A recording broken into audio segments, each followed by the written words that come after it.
అందరికీ శుభాభినందనలు. కన్యా రాశి వారికి మనకి ఈ వచ్చినటువంటి ఫిబ్రవరి మాసంలో ఎలా ఉండబోతుందో చూద్దాం. మనకి ప్రధానంగా చెప్పవలసింది ఏంటంటే, రాసుల్లో 6వ రాశి అయిన కన్యా రాశి వారికి ఈ 2026 సంవత్సరంలో ఫిబ్రవరి నెలలో గ్రహాల సంచారం మీకు అనుకూలంగా ఉందా, ఏ విషయాల్లో జాగ్రత్త తీసుకోవాలి అనే విషయాలు ఇప్పుడు క్లుప్తంగా చేద్దాం. కన్యారాశి అంటే అందరికీ తెలుసు, చక్కగా ఉత్తరా నక్షత్రం 2, 3, 4 పాదాలు, హస్తా నక్షత్రం 4 పాదాలు, చిత్రలో 1, 2 మొదటి 2 పాదాలు కన్యారాశిలో జన్మించిన వాళ్ళు కన్యారాశి కిందకి వస్తారు. ఈ నెలలో మీకు ఎన్నో తీపి గుర్తులను మిగిల్చింది గాను, అదే సమయంలో జీవిత పాఠాలను నేర్పేదిగాను ఉండబోతోంది. ఒక మెమరబుల్గా ఉండబోతుంది, మంచి స్వీట్ మెమరీస్తో ఉంటుంది. కనుక ఏంటంటే, ఈ మిశ్రమ ఫలితాల్లో కూడా అంటే వార్నింగ్ ఇవ్వటం అంటే మన క్రమశిక్షణ పెంచడం కోసమే ఉంటుంది తప్పితే మనకి అంతిమంగా ఉండే రిజల్ట్ ఫ్రూట్ఫుల్గా ఉంటుంది. అది గమనించండి. జీవితంలో ఎంతో బ్యాలెన్స్డ్గా సాగుతుంది. ఈ నెలలో మీకు ప్రధానంగా వినిపిస్తున్న భోజన సౌఖ్యము.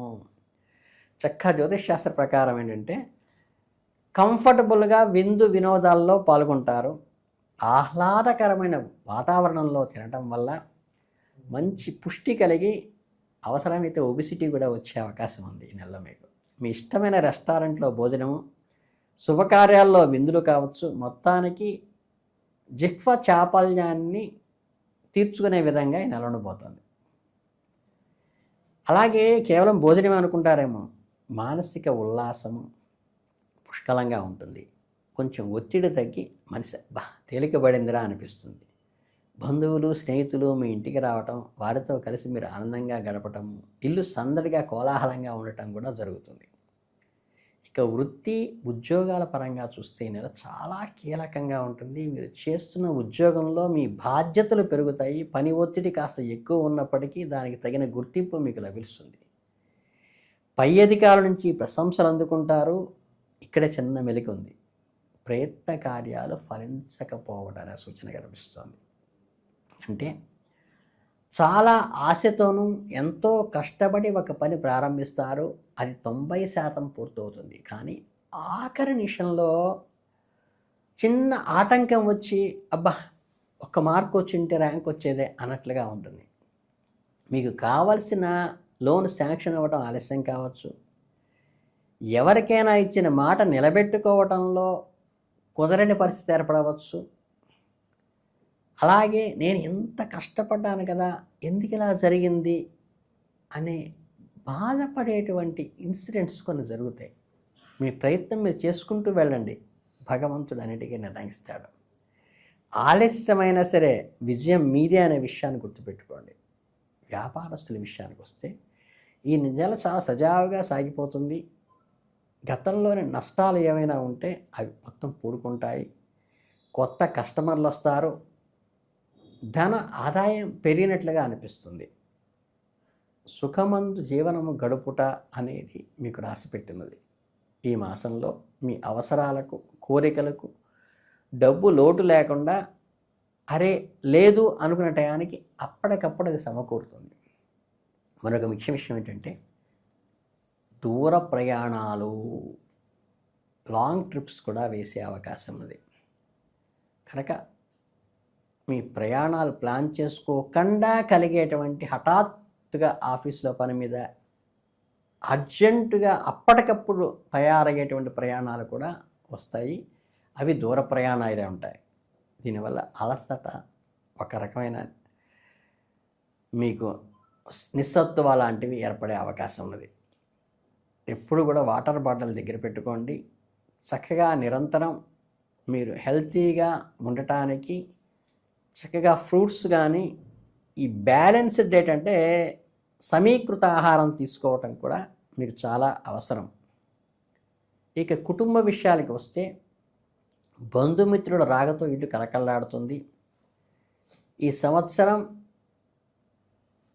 సప్తమ స్థానంలో శని సంచరించటం వల్ల మీ మాటకు వారు అపార్థం చేసుకోవటము, ఈ స్పౌస్ కానీ, లైఫ్ పార్ట్నర్ కానీ, లేకపోతే బిజినెస్ పార్ట్నర్ కానీ వీళ్ళతో కొంచెం వివాదాస్పదమైనటువంటిది క్రియేట్ అయ్యి దాని నుంచి జాగ్రత్తగా బయటికి రావాల్సిన అవసరం ఉంటుంది. చివరికి సానుకూలంగానే ముగుస్తాయి కాబట్టి భయపడవలసిన అవసరం అయితే ఏం లేదు. ఉద్యోగులకు, ముఖ్యంగా ప్రభుత్వ ఉద్యోగులకు లేదా ప్రైవేట్ సెక్టార్లో పనిచేసే వారికి మీకు మీ సబ్జెక్టు మారే అవకాశం ఉంది. ఇది కొంచెం బాధ కలిగించినా భవిష్యత్తులో మంచి ఫలితాలకి ఇది నాంది అవుతుంది. మీ పని మీరు చేసుకుంటూ పోతే విజయం మీదే. మహిళా ఉద్యోగులకు చాలా ప్రత్యేకం. ఆఫీసులో ఒక ఐడెంటిటీ వస్తుంది. ఈ సమయంలో ఇంటి బాధ్యతలు కూడా కొంచెం బరువు పెరుగుతాయి. కొద్దిగా విపరీతమైన ఖర్చులు కూడా పెరుగుతాయి. షాపింగ్ మీద, అలంకరణ మీద, పిల్లల మీద ఎక్కువగా డబ్బు ఖర్చు పెట్టవలసిన పరిస్థితి ఆటోమేటిక్గా వస్తుంది. కొంచెం ధైర్యంతో కూడిన పనుల్లో విజయం లాభిస్తుంది. రిస్క్ తీసుకుని చేసే పనులు మీకు లాభాలను తెచ్చిపెడతాయి. కనుక ఏంటంటే మనసును చంచలం కాకుండా, అంటే వేవరింగ్ మైండ్ లేకుండా ఒక స్టెబర్న్గా నేర్చుకోండి. అన్నెసరీ డిస్ప్యూట్స్కి దూరంగా ఉండండి. మీకు మీరుగా సెల్ఫ్ మోటివేషన్ చేసుకుని ముందుకు వెళ్ళటం చాలా ఉపయోగం. ఈ నెలలో ఎదుర్కొనే చిన్న చిన్న సమస్యలు, అడ్డంకులు అధిగమించేసి మానసిక ప్రశాంతత కోసం కొన్ని పరిహారాలు తప్పనిసరిగా దైవానుగ్రహం చేయవలసి రావచ్చు. కన్యారాశి వారికి అధిపతి బుధుడు కాబట్టి బుధవారం నాడు బుధునికి పచ్చని పూలతో,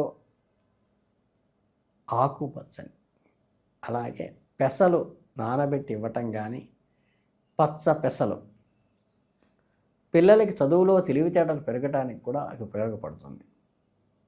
శుక్రవారం పూట ఏంటంటే లక్ష్మీదేవికి జ్ఞానస్వరూపిణిగా భావించి సరస్వతి, లక్ష్మీ, వినాయకుడు ఉన్నటువంటి మూర్తిని పటానికి అర్చన చేసి ముగ్గురికి అష్టోత్తరాలు చదువుకోవటం వల్ల కూడా ఈ 3 విఘ్నాలకి, ఆదాయానికి, మేధస్సుకి సంబంధించి మీకు అనుకూలమైన ఫలితాలు కలిగే అవకాశం ఉంది. అలాగే మీకు ఈ శని ప్రభావం తగ్గటానికి చక్కగా ఏంటంటే ఈ రెమెడీస్ కంటే కూడా ఎవరైతే వికలాంగులు, నిరుపేదలు ఎవరైతే ఉంటారో, శని దోష కారణంగా సఫర్ అయ్యేవాళ్ళు, వాళ్ళకి మీరు ఇంత దానం చేస్తే, వాళ్ళకి నీడ్ఫుల్గా ఉన్నది మీరు పెట్టడం వల్ల అది అక్కడ తృప్తి పడతాడు ఆయన భగవానుడు.